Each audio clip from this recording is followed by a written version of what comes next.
predsjednica Saveza izbjeglih i raseljenih lica Bosne i Hercegovine Mirhunisa Komarica uručila je dogradonačelniku Mostara Safetu Oručeviću zahvalnicu za veliki doprinos u 4-godišnjoj borbi u stvaranju ambijenta i povratku građana svih nacionalnosti na području grada Mostara.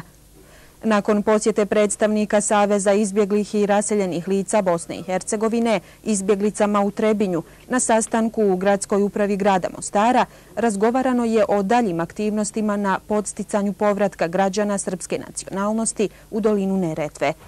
Dogovoreno je formiranje udruženja povratnika kako bi se spriječilo politiziranje i opstrukcije povratka od strane pojedinaca iz političkih struktura Republike Srpske.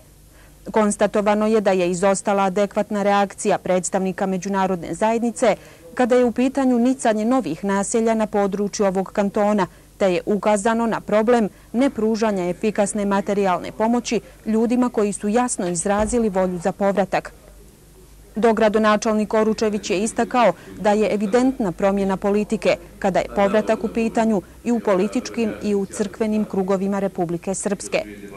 Gradska uprava će i dalje stvarati potreban politički ambijent kome je neophodna konkretna materijalna pomoć za povratak u dolinu Neretve.